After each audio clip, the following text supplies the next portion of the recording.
Hello boys and girls, welcome to BenchART. I'm for Classic, and for today what I do have needed is Necromunda Hired Gun, a game developed by Straya on Studio, and it is using Unreal Engine 4. So for today my objective is to check it out how this game performs on the Nvidia MX130 or a GT 940 MX with 2GB GDDR5. So my recommendation it is to play the game at 720p using 75% of resolution scaling. Put the game entirely on low except the shadows and anti-aliasing. So using these settings I was able to get an average of 49 and a 1% low of 28. The game gone under 30 frames per second during cutscene moments, and it was pretty much about it. This is the type of game where I would prefer to play above 60, and it is possible to play above 60 if you play at 720p low settings and 50% of resolution scaling, but it's just... I mean, the graphics quality, it is simply bad. Because when you put the shadow quality on low, it just disables entirely the lighting system, the shadows. Everything looks like it wasn't supposed to look like that, you know. And the minimum requirements, it doesn't look that bad. They say for 1080p, low settings and 30 frames per second, you just need an old GPU like the GTX 650 Ti.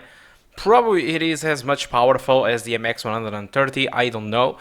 But what I do know is that the low settings, it looks like a compatible mode that you can actually run the game. But I mean, visual quality, it is simply absolutely bad. So that's why I do recommend it to change the shadows from low to medium, because when you do so, you get shadows, you get all the lightning effects, including volumetric lightning, which this game abuses a lot in the scenario. So all the scenarios are full of volumetric effects, full of dust, full of stuff going on. So there is a lot into the lighting quality inside the maps of this game, and it looks absolutely great, honestly. Effects quality and post-processing and all that kind of stuff, it is completely on low. Every stuff it is disabled, but just the simple fact that you put the shadows on medium, it makes a huge difference from night to day and day and night. All right,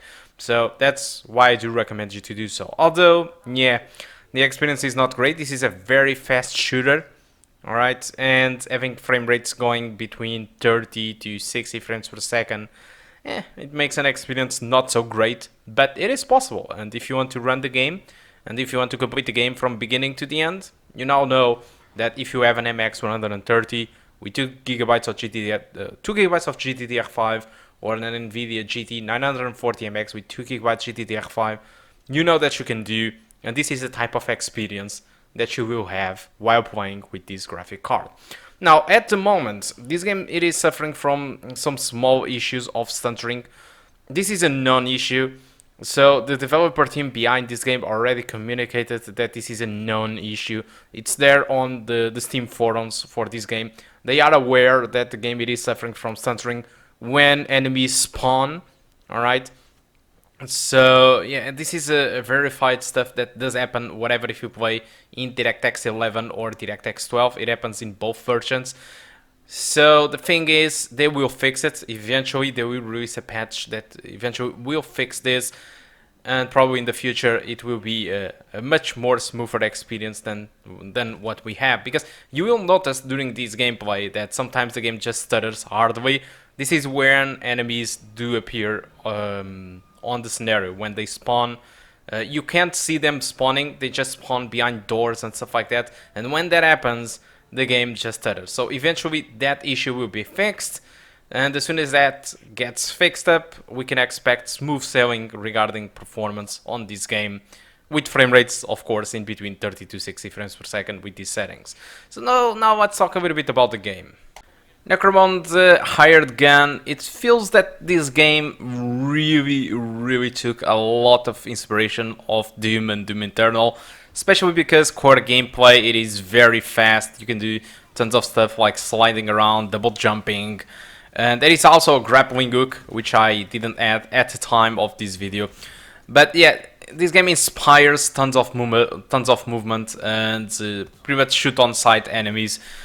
Which is very fun, although it's not as refined as Doom. It will feel more clunky, And this game have 3 glory kills. For example, on Doom, when you want to perform a glory kill, you have to hit the enemy 1 or 2 times, and then you are able to perform a glory kill. Not on this game. On this game, you just need to go close to the enemy and perform a glory kill. And just like Doom, you get a small boost in HP and also shield, and you also get some items that might be, yeah, well, good for you, you know. Overall, most of the people are really satisfied with the game. The only downside of people that have been saying, and I do agree, the dialogues are really bad. They don't offer anything great. They are just a bad part of the game. And also the story. The story is pretty bad. So regarding this game, what I really think it is really awesome. It is pretty much a core gameplay, despite it is a little bit clanky. It feels awesome, especially from a small studio like this one. And honestly, I don't like to be this kind of guy, but the graphics are simply amazing. I mean, Warhammer visuals in here. I'm not really a fan of Warhammer, but I really think that these guys really nailed that. The visuals, the art style, it's simply amazing. All the atmosphere that these guys pulled it with Unreal Engine 4. And overall, again, the game, it feels very well optimized. It is not as well optimized as Doom Eternal or Doom, but still it is enough optimized, aside from these stutters that these guys already knew about it. So most of the people have a little bit of mixed feelings about the game. I'm no reviewer, and I didn't play it enough about this game to say kind of what is bad or what is wrong, but my initial thoughts about the game, it is really, damn, the graphics of this game are amazing, and damn, the gameplay, it's exactly like Doom, but a little bit clunky. There is another area on this game where you can talk with multiple different NPCs, and you can evolve some of the parts of your own characters. The game seems to kind of encourages you to loot stuff, and there are some side missions which they are basically a target inside levels that you played before. But honestly, I really think you should visit a review if you are a good reviewer, if you are really interested into this game. But overall, my thoughts on the first 1-2 hours of gameplay is exactly this. Alright, so guys, I think I've told everything I wanted about Necromunda hired gun. Hope you keep enjoying the rest of the gameplay, and I do hope to see you soon. Goodbye.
There's dozens of them.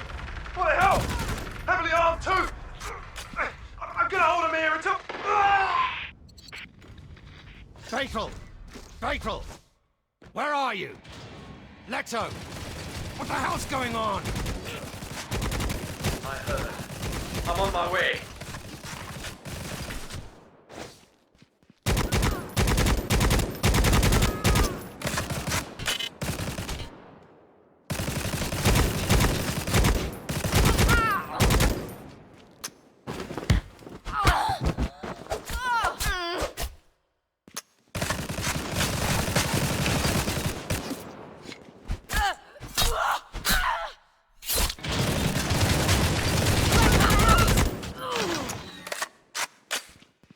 that sound?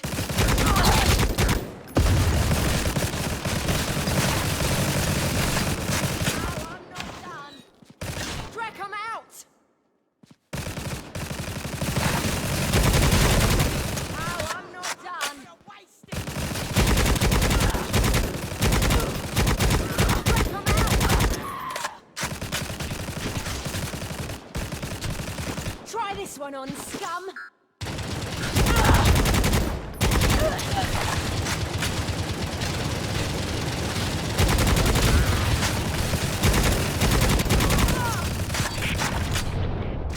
Down! I need help down here! Now! Can't handle a few, Escher. What's going on, Leto? It's not! How many of you are there? Go to hell! I'm in it. Damn! Leto! Leto! Should have done this alone. Knew it. Always work alone.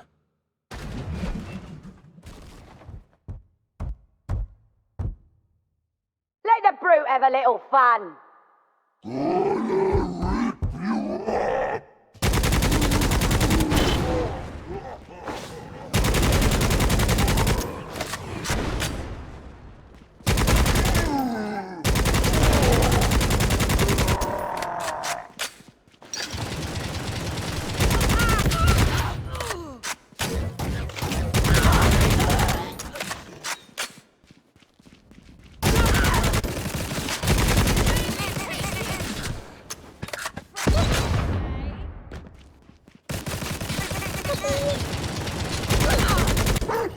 Damn it!